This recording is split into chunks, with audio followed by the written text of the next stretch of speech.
That game had a bit of history in it. 21 of 23, a 91.3% completion percentage, the best in a game in Patriot franchise history. Let's dive into it all, and maybe the marquee said one thing, but the final story says something. I want to start with you here, Logan, because you know these franchises, both sides of them. You know the standard that they put forth, but we walked into this one sort of talking about the cause and effect of the firing and then hiring of Mike Vrabel. What is your headline coming out of this game? Well, don't think that game didn't mean anything for Mike Vrabel. It did. I played for Mike Vrabel. Mike Vrabel's a former player. And as any former player, when I played against my Patriots, it's personal. And I know Mike Vrabel for that was personal. I know he wanted to make a statement. And you can't make a bigger statement than your quarterback beating Tom Brady's record for the most accurate game of all time. That's kind of crazy. I think quarterback is getting too easy now to get ahead of my guy Tom Brady like that. Hold on, we got to change the rules. He understands the league. He understands play calling. He understands what it means to be a New England Patriot. And obviously Tennessee is looking sad right now that Mike Vrabel's on the other sideline with this team, first year, looking like that. And the thing about this situation with Tennessee deciding to part ways with Mike Vrabel, while he was there on the sideline in Tennessee, he always did more with less in terms of the talent, the overall spectrum. When you look at this team he's currently coaching, they have more talent than any team that he coached his last few years there in Tennessee from top to bottom. But then let's highlight the young quarterback in Drake Maye.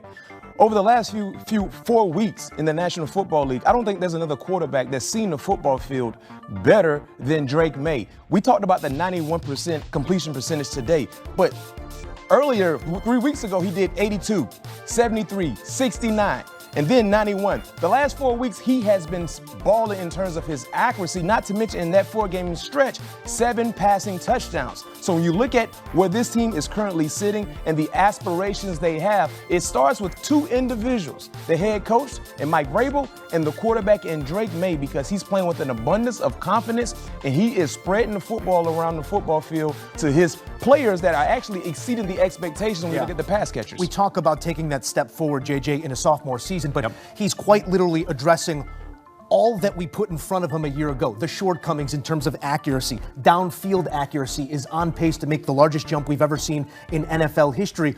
But to B-Mac's point, the personnel for Vrabel might be the best he's had in a couple years. Personnel for the quarterback here still is wanting in something. How impressed are you in the numbers he's getting to with the group around him? Yeah, no, it is. It's very impressive because, look, they could still add a running back. Antonio Gibson went down. We're still waiting to see more from Travion Henderson. And, of course, you can't really trust on a week-to-week basis Ramondre Stevenson because of his fumbling issues. We do believe there are going to be some wide receivers on the move over these next couple of weeks. Perhaps the New England Patriots can get their hands on one of them. Also, edge rusher could be a spot. I know we're talking offensively for the Patriots, but if they could get one of those guys that can really set the edge, who could really rush the passer, that would even take this team to another level there in New England. But credit Drake Maye, who, as an MVP voter, I was waiting last week before I could introduce him into my top 5 voting, right? Okay, let's just see the young man keep doing it. He just did it again. I would have no problem if the vote had to be right now. He would be in your top 5. He would be in my top 5. Stacking bricks, one on top of another, Mac, before we move on to more games here. Safe space, right? Yes, it is. Space? This is a safe At space. what point can we start being critical about the play of Cam Ward? I know what is stacked against him and the hurdles he has to clear to just move the football down the field. But some of the giveaways we're seeing, the completion percentage, some ugly sacks taken, where can you be critical of the first I think now is the time, because when you're a rookie in the National Football League playing the quarterback position, of course, being a part of a bad team, you're going to struggle. But the unforced errors have oftentimes surfaced in Cam Ward's game too much. Once again, a fumble, right? You had pressure coming down the teeth of the offensive line, but you cannot explain just dropping the football in the midst of a throwing motion that led to a defensive touchdown for the New England Patriots. And we saw the same thing last week. Last week. So these are the things that you got to get out of your system, regardless who the head coach is moving forward. You have to be a quarterback that can protect the football, because when you turn the football over often in the National Football League, you're going to lose a lot of ball games. I cannot disagree more in terms of we got to be patient, man. I mean, obviously the ball slipped out of his hands twice, 2 plays. I get that. Today, completion percentage, 25 or 34. Okay, 225 and a touchdown, and an INT and a lost fumble. Who on the Titans is playing well? Because I'll tell you, their running back, Tony Pollard, who's making a lot of money, he had 18 yards rushing. Jeffrey Simmons is playing well. He was on the sideline today with injury. the receivers have not been playing well. They've been dropping the ball. Oh, by the way, the head coach is fired. And by the way, the offensive line coach, who's the head coach's dad, is not there anymore. Yeah. So if you're the quarterback, the number 1 draft pick, we fire the head coach 7 games into the season, and you don't have your offensive line coach, who's one of the best in the league.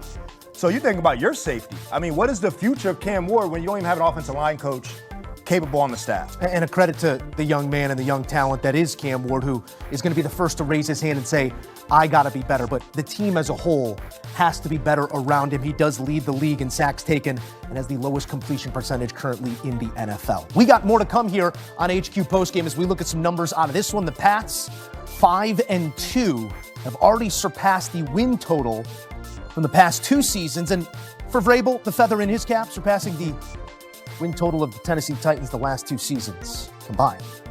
Battery of personnel options at Patrick Mahomes' display here. What did you make of the way that he did distribute the ball to everybody at all times? It's scary hours for opposing defenses when they play against Kansas City with Pat Mahomes having a full arsenal of high-level skill players surrounding him.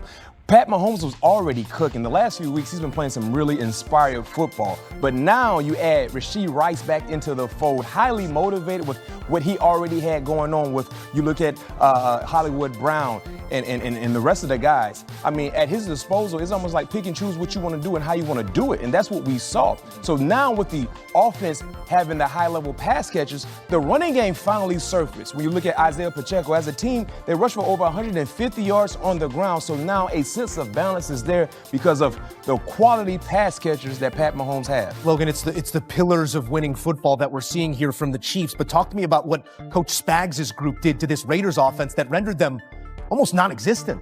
They pitched a shutout. That is so hard to do in the NFL. My 11-year career, I've had 1 shutout in 11 years.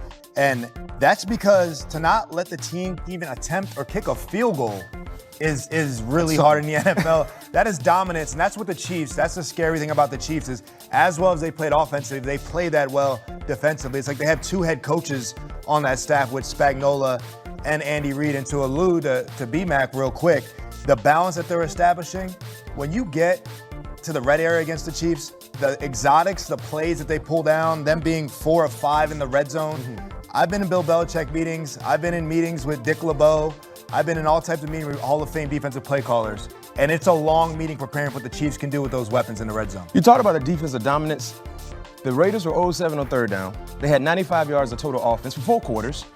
And Geno, his average of completion was 4.2 yards per average throw.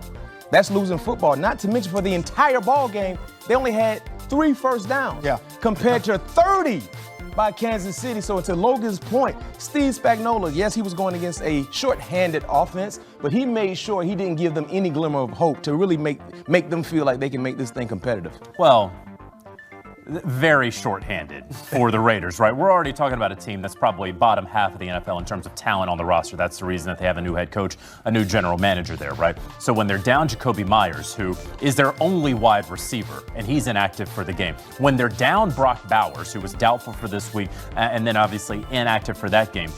And then when Ashton Genty's really only had 1 game where he's been able to run because they haven't been able to figure out the offensive line, when Geno Smith always turns the football over, so he's not even taking chances down the field anymore.